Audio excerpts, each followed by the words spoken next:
کہ اگر ان کے لیے تیری کتابوں میں کچھ اور لکھا ہے تو پھر یہ معاہدہ جو بہت سادہ معاہدہ ہے تجھے آج کے دن قبول کرنا ہوگا، کہ اگر ان کے لیے بخشش نہیں ہے تو جہنم خرید کے آیا۔ یہ والدین کا حق ہے۔ تو پھر آج کے دن اس 9 ذی الحج کو، اس نصف النہار کے وقت تجھے ایک معاہدہ قبول کرنا ہوگا کہ یا رسول اللہ آج باپ کو لے کر آیا ہوں تو باہر بٹھا دیا ہے۔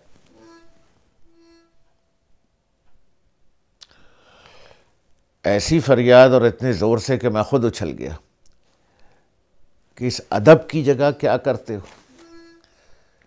یا رسول اللہ آج باپ کو لے کر آیا ہوں تو باہر بٹھا دیا ہے۔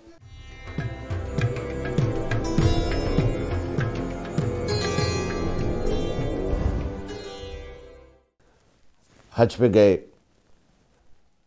مطاف میں بیٹھے ہوئے کعبہ کو دیکھا کرتے، دیکھتے رہتے تھے، کیا کہتے تھے، کیا بات کرتے تھے نہیں معلوم۔ تو ہم 9 ذی الحج کو عرفات میں، تو جب مجھے کچھ نہیں سمجھ میں آیا تو میں نے والدین کو آگے بٹھایا، ان کے پیچھے ان کی چہیتی بہو اپنی بیوی کو بٹھایا۔ ضمناً میں یہ کہوں کہ میں نے کسی سسر کو اپنی بہو سے اتنی محبت کرتے نہیں دیکھا جتنا والد صاحب میری بیوی سے کرتے۔ بیوی کو میری دیکھتے تو ان کے چہرے پر ایک خوشی اور مسرت اور ایک باریک باریک سی مسکراہٹ کھیلنے لگتی۔ کسی کی مجال نہیں تھی کہ ابو کے سامنے ان کی بہو کو کوئی کچھ کہہ دے، لہجہ بدل کے دیکھ لے۔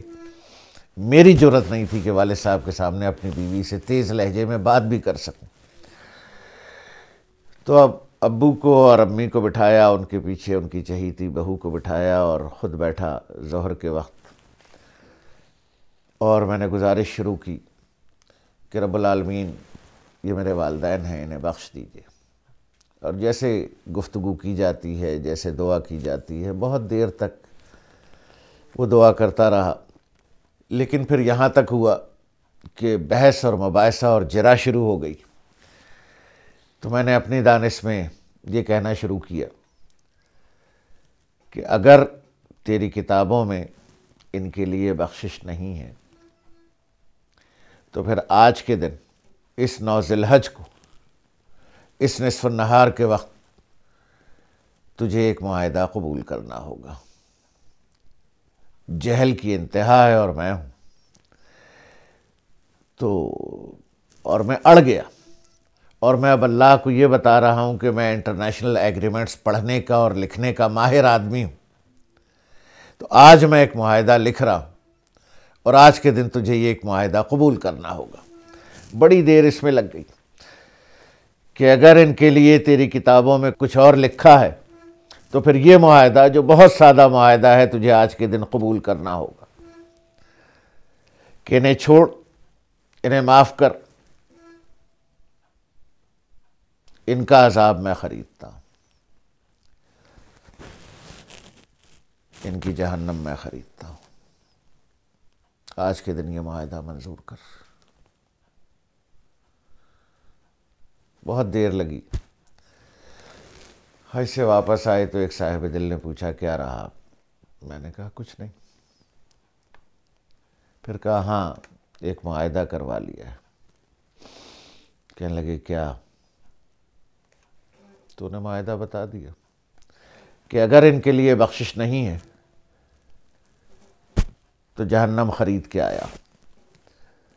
یہ والدین کا حق ہے۔ تو قیصر خان صاحب کہنے لگے 2 دن بعد آنا، پوچھ کر بتاؤں گا۔ کس سے پوچھ کر بتائیں گے نہیں معلوم۔ 2 دن بعد گیا۔ خان صاحب کیا رہا؟ کہنے لگے تم نے اپنے کو بخشوا لیا۔ ابو مسجد نبوی صلی اللہ علیہ وسلم میں جب پہلی دفعہ حاضر ہوئے، مجھ سیاہ کار کو اللہ نے ان گنت مواقع مہیا کیے، اور مجھے نہیں معلوم کہ داخلے کا راستہ کون سا ہے اور کہاں سے جاتے ہیں۔ ہمیشہ باب جبریل سے مسجد نبوی صلی اللہ علیہ وسلم میں داخل ہوا، مسجد بھی نہیں دیکھی، ریاض الجنہ میں بیٹھے اور وہیں سے واپس آ گئے۔ لوگ ہنستے ہیں کہ بھئی اس دروازے سے تو داخلہ ہی بند ہے، باب سلام سے جاتے ہیں۔ میں ہمیشہ یہی کہتا ہوں، بھئی مجھے تو معلوم ہی نہیں کہ باب سلام کہاں ہے۔ تو جب والد صاحب کے ساتھ حاضر ہوا تو ریاض الجنہ کے باہر ایک چھوٹی سی جو قنات لگائی جاتی ہے، وہ قنات لگائی جا چکی تھی، یعنی ریاض الجنہ بھر چکا تھا۔ اور زندگی میں پہلی دفعہ میرے ساتھ ایسا ہوا کہ میں مسجد نبوی صلی اللہ علیہ وسلم میں موجود ہوں اور ریاض الجنہ سے باہر بیٹھا ہوں اور والد صاحب کے ساتھ، اور ریاض الجنہ نظر آ رہا ہے قنات کے پار سے۔ تو اتنی تکلیف، اتنا کرب کہ وہ مقام ادب اور جائے ادب ہے، لیکن میرے منہ سے فریاد نکل گئی کہ یا رسول اللہ، آج باپ کو لے کر آیا ہوں تو باہر بٹھا دیا ہے۔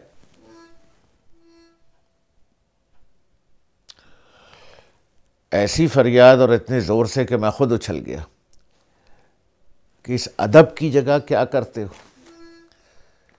یا رسول اللہ، آج باپ کو لے کر آیا ہوں تو باہر بٹھا دیا ہے۔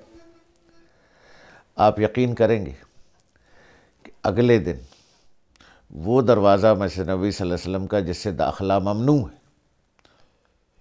اسی باب جبریل سے والد صاحب مسجد نبوی میں داخل ہوئے ہیں، اور وہی ریاض الجنہ حج کے دنوں کا رش، اس میں والد صاحب ریاض الجنہ میں بیٹھے ہوئے نہیں تھے، لیٹے ہوئے تھے۔ جب لیٹے لیٹے خاصی دیر ہو گئی، آدھا پونا گھنٹہ ہو گیا، تو انہوں نے میری طرف دیکھا اشارے سے کہ کیا کروں، تو میں نے جیب سے عطر کی شیشیاں نکال کے پیش کر دیں۔ تو ابو لیٹے لیٹے اپنے پڑوسیوں کو عطر لگاتے رہے۔